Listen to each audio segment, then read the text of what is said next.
Yes, I think Israel absolutely has a right to go and get them, but at what cost to innocent Palestinian life? All of the blood spilled on both sides of this conflict are Hamas's fault. It's only Hamas to blame. Israel's stated mission is not just to get the hostages back, it's to eliminate Hamas.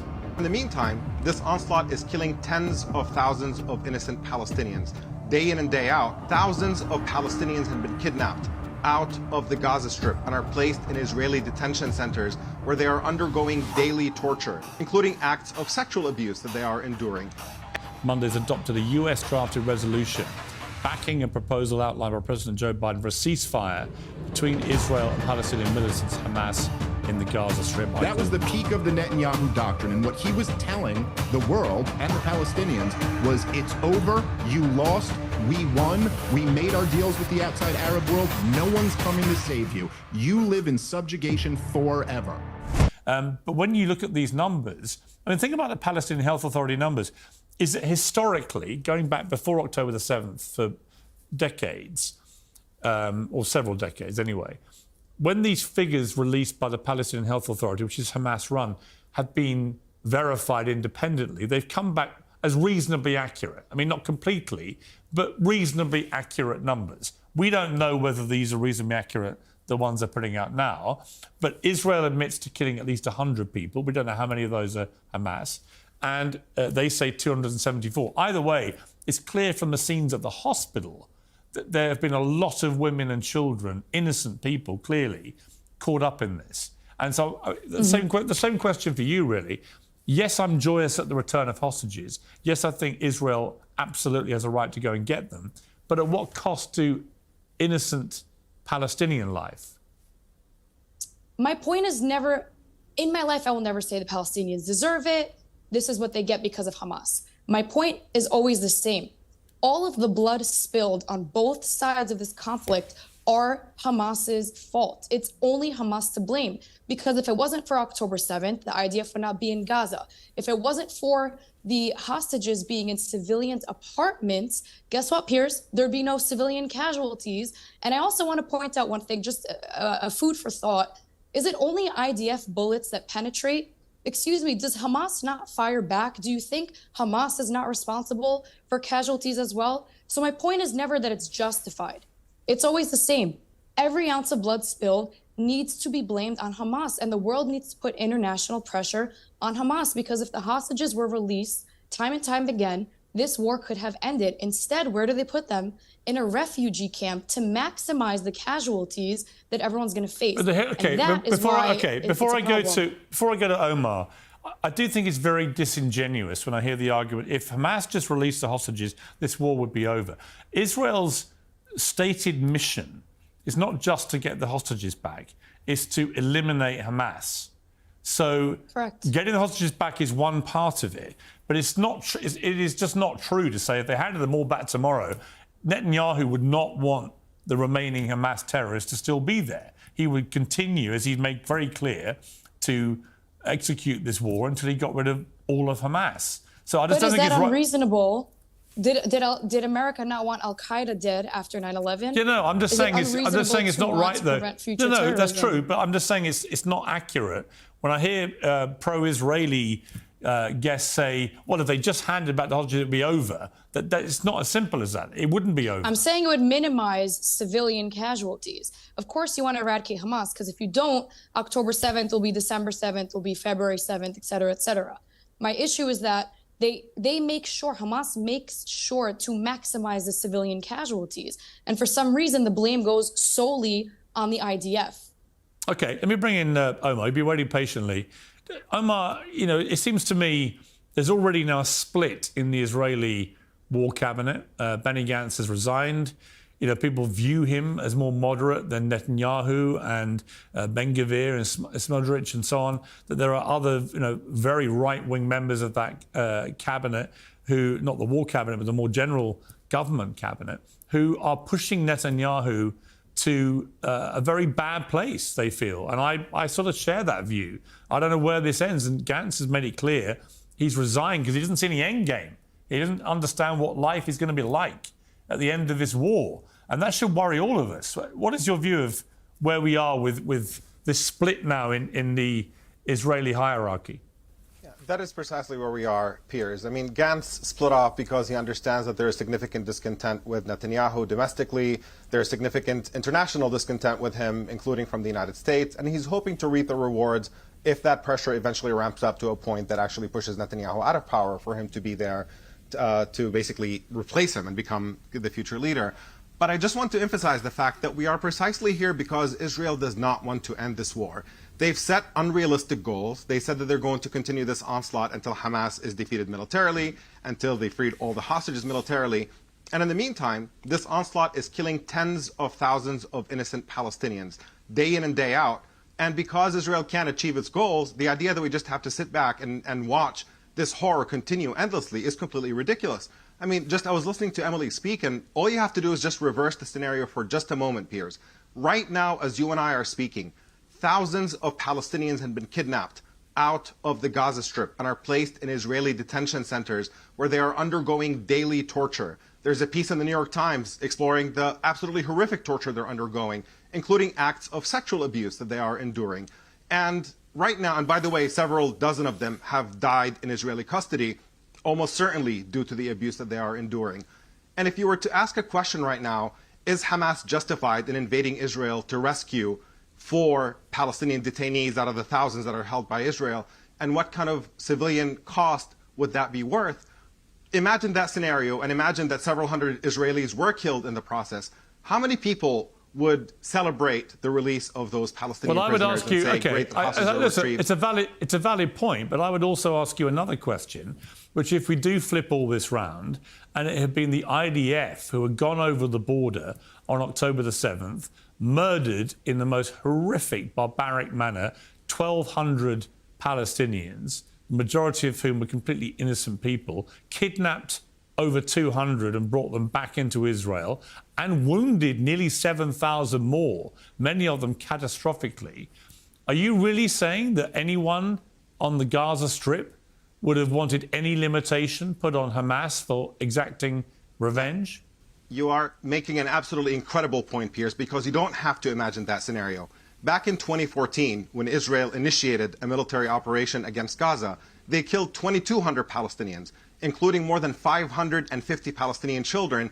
And that does create a sentiment within Gaza of people who want vengeance. And that's why you see some people react to October 7th as saying, what do you expect after everything that Gaza has endured at the hands of Israel?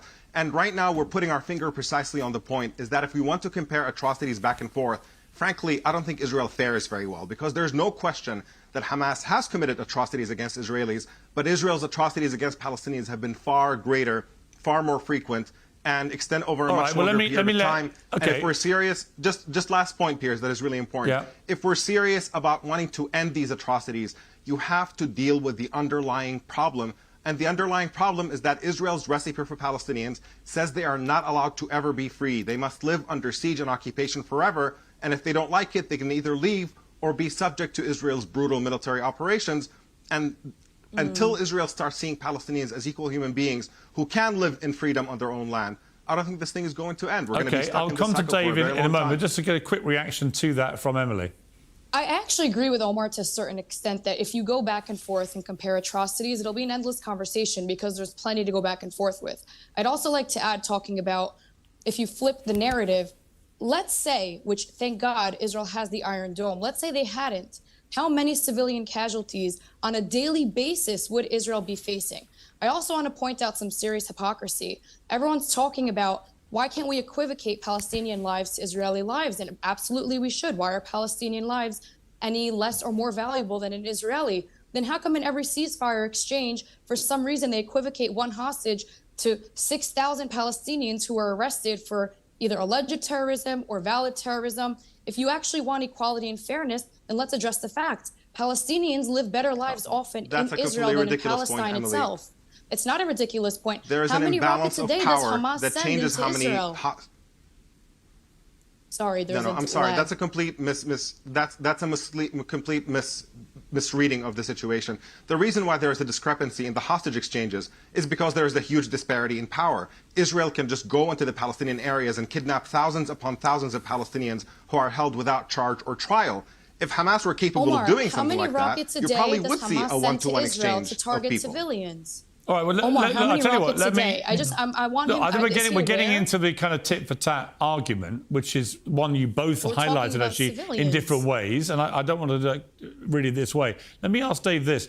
It's just breaking news now. The United Nations Security Council on Monday has adopted a US-drafted resolution backing a proposal outlined by President Joe Biden for a ceasefire between Israel and Palestinian militants, Hamas, in the Gaza Strip. I call them terrorists. Russia abstained from the vote. The remaining 14 council members voted in favour, and the US finalised this text on Sunday after 6 days of negotiations among the council. So a sort of significant move there to support President Biden's way to try and bring about a ceasefire. But it does beg the question, what happens next? I mean, I don't think there can be any future here that involves Hamas having any power whatsoever, nor do I think there can be any future with Netanyahu in charge of Israel.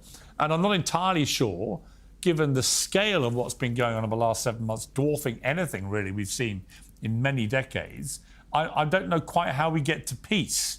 How do we rebuild trust and get to some sort of peace? I mean, you must have thought about this a lot, Dave, like we all have. What do you think?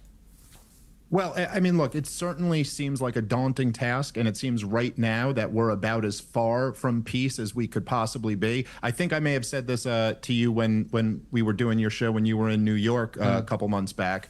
But, you know, like last year, I went and did comedy shows in London, and then I flew over to Ireland and did shows right there. And, you know, you guys are right next door to each other. And there was a time when it seemed like you guys could never achieve peace. You know, the truth is that as many pro-Israelis like to brag about, at Camp David in the late 70s, Israel did make a land deal with Egypt, a land for peace deal, and that peace stuck. They went to war 4 times in a little over 20 years, and they haven't been to war ever since. And so as bad as things do seem right now, I do believe that there's a path where there could be a deal made and there could be a lasting peace. But the bottom line is that what you have to understand, and I appreciate Emily saying that, like, there's been a lot of atrocities on both sides. I don't think anybody would deny that. And I don't think anyone would deny that Hamas has some responsibility for atrocities that they've committed. But the point is, the underlying fact that you can't get away from here is that this is an asymmetrical conflict.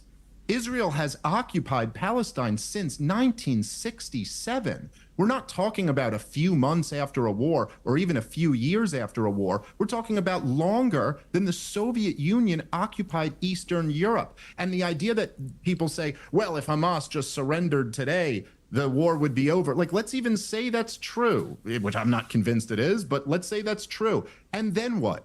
Live in subjugation forever? I mean, look, the height of the Netanyahu doctrine was 2 weeks before October 7th, when he went to the United Nations with a map of greater Israel, including Gaza and the West Bank all being Israel. That was the peak of the Netanyahu doctrine. And what he was telling the world and the Palestinians was, it's over, you lost, we won, we made our deals with the outside Arab world, no one's coming to save you. You live in subjugation forever. And the culmination of that was October 7th. Okay. And that's not to remove responsibility from Hamas. Yeah, but you cannot remove responsibility from Israel I'll either. let Emily respond to that. I want to ask David, you just said Israel is occupied. Obviously, you hear that narrative every day. And I often hear chants, specifically here in Manhattan, we don't want 2 states, we want all of 48. When the UN came up with the partition plan and nobody was happy with that, and they gave land not only to Israel, but Jordan too, I can't help but to think, why does nobody criticize the occupation of Jordanians taking the land from the Palestinians? How come it's only anger once it's the only Jewish state in the entire world, in the entire globe, that suddenly it's occupation? And also, can somebody enlighten me how we occupied the land that never had a prime minister, never had a government, never had a currency, never had one person with historical ties to the land called Palestine? Sure. I just can't wrap my head around this occupation narrative. Well, that doesn't exist. Let me see if I can help. So the reason why people aren't currently occupied about or currently outraged about Egypt occupying Gaza or Jordan occupying the West Bank or something like that is because it's been over since 1967. So, like, yeah, if you want to go back historically, there were bad things that were done by lots of groups of people. However, since then, it's been the Israelis doing the occupation. That's not a narrative. That's just a description of reality. And as far as your point about, like, you know, that there was never a currency or there was never an official state of Palestine, as I've said before, I just find this to be the most un-American, un-enlightenment way of looking at things. I mean, all you have to do is read the... It's just comparing Well, no, facts. it's not. No, it is completely irrelevant. And here's why it's irrelevant. Read the Declaration of Independence. That's all you need to do, and it will completely dispel you of that. The Declaration of Independence starts off right away. Well, the Middle East is not America. Hold on, let me just say this. It was Let me just... No, closer. okay, fine, it's not, but these values transcend America. It's the idea of natural rights. Man is born free because these are God-given rights, and governments are just something we institute to protect our rights. And if the government isn't doing a good job of that, then the people have the right and maybe even the duty to overthrow that government. No offense, Piers, you guys, you've had your wins too, but this one was ours. And so I'm just saying, no, listen, it doesn't matter whether they were dominated by the Ottomans or the British Empire or Jordan or Egypt before then. These are human beings who deserve natural rights, and they have absolutely no rights under Israeli rule and haven't since 1967 due to the Israelis. Okay. What happened before that is Palestinians irrelevant. actually have full rights in Israel, but okay. Well, I tell you what, Yes, Emily, but I'm on that talking about point... the Palestinians in Palestine. Well, hang on. Here's what I would say about that. It was very clear very soon after October the 7th when Israel was able to control food, energy, water, and things like that, and turn that tap of supply on and off, that actually Palestinians do not have the same free rights as Israelis. Otherwise, Israel wouldn't have had the ability to do that. Now, But Israel, how much of the percentage of that, the water and electricity? Israel would put up an argument about why they do that, but you can't dispute that that was what they were able to do. Omar, there's some more details coming out about this. Well, Omar, I just want to bring you up to speed on the details coming out of this announcement. They're talking about a full and complete ceasefire, the release of hostages held by Hamas, the return of deceased hostages' remains, and the exchange of Palestinian prisoners. The plan includes 3 phases that would end with a multi-year reconstruction plan for Gaza, which has been largely destroyed due to the fighting. The second phase includes a permanent end to hostilities, as well as full withdrawal of Israeli forces from Gaza. This is according to a text of the US draft resolution. I mean, first of all, do you welcome the broad brushstrokes of that statement? Certainly do, Piers. I want to address this directly, but I just have to go back to just one thing that Emily had said, because I think it's really, really important not to gloss over it. When we talk about Israel's occupation of the Palestinian territories, when you look at settler colonialism in the United States and the fact that Native Americans were pushed off of their land, nobody cares that Native Americans did not have an officially recognized government or what currency they had or this or that. These are people who are living on their land who are being pushed out by an occupying force, and that's all that matters. And what's unique about the Israeli occupation of the Palestinian territories, particularly in the West Bank today, is the fact that it's settler colonial expansion. Palestinians are being systematically pushed out of their land and out of their homes, so Israel can build more and more settlements to take over Palestinian areas. And 80% of water in the West Bank is taken to be used by Israel and by the settlers. This is Palestinian water. Every Israeli policy, every inch of the West Bank that Israel takes over by force, every drop of water that Israel takes is a violation of international law. These are war crimes that Israel is committing. So to pretend to conflate all of that with whatever historical examples there have been of other occupations and not, you're missing the point that Israel is actively replacing Palestinians with Israelis but let's also, as an effort to confine all right, Palestinians but let's into also smaller, get to the point areas. of this breaking news. I also want to address that America did not give the land back. Okay, so but I want to move. Listen, I want to. Let's move on. Okay, but I want to talk about Listen, you've all had a good chance to talk. I want to talk about specifically this proposal and whether you think this is the kind of framework we need now to get to peace, and whether you believe that anyone affiliated to Hamas can have any role in any kind of government in Gaza going forward. Sure. Starting with the ceasefire, I think it's quite obvious and inevitable that a ceasefire is going to be the only way out of the mess that we're currently in, unless people are happy to just sit back and watch a genocide unfold for year after year. And the only problem right now with a ceasefire is whether there is a question about whether we're going to move from a temporary one to a permanent one and what that negotiation in between entails. And the problem is that Prime Minister Netanyahu has made it absolutely clear that there will not be a permanent ceasefire until Hamas is completely defeated. So he's insisting effectively that there's not going to be a ceasefire because he can't defeat Hamas militarily, and so the slaughter is going to continue indefinitely. So to the extent that the international community and the United States can apply meaningful pressure on Israel, and Netanyahu in particular, to say knock off this delusional fantasy that you're going to have an epic win beyond the fact that you've completely destroyed the Gaza Strip and killed 40,000 people, enough is enough. It's time to put an end to this onslaught and just have an exchange of prisoners as hostages and move on with life. As for the question about Hamas, whether Hamas can have a role in the future, or whether Netanyahu can, I don't think that's a particularly important question. I think Israelis can sort out who leads them. People in Gaza can figure that out. What's important for us as a third party sitting on the outside, be it the United States or the rest of the international community, is to say that support for foreign military occupation should not continue. It is not our role to decide who rules Palestinians or who rules Israelis or who's in the government and who's not. It is our role to say that as long as Israel continues occupying Palestinian land, besieging Palestinians, denying them their most basic and fundamental rights, Israel should not receive another penny of U.S. from the United States in military funding, and not another veto and all this unconditional diplomatic support that the U.S. provides for Israel to do whatever it wants, violate international law left and right without any consequence. Conversely, what about all the money that Hamas has been receiving, billions of dollars, a lot of it via Israel, presumably by the same yardstick, you would like to see zero funding going into Hamas? Unquestionably. Unquestionably, human rights organizations have been absolutely clear about the fact that nobody should be sending weapons either to Hamas or to Israel, and I agree with that entirely. Fortunately, I live in a country that does not supply Hamas, so it's very easy for me to say stop U.S. funding for Hamas because it doesn't exist in the first place. What does exist is U.S. funding for the Israeli government and the monstrous atrocities that they are committing day in and day out, and that's what we need to have change. And once that changes, once Israel no longer enjoys this impunity that the U.S. gives them, they will find themselves in a position where they have to negotiate in good faith and to recognize that Palestinians are an equal human being who have to get their fundamental rights, that they are entitled to every inch of independence and dignity and basic human rights that Israelis enjoy. Until Israel treats Palestinians differently, we're not going to have an end to this conflict, and that's what needs to change.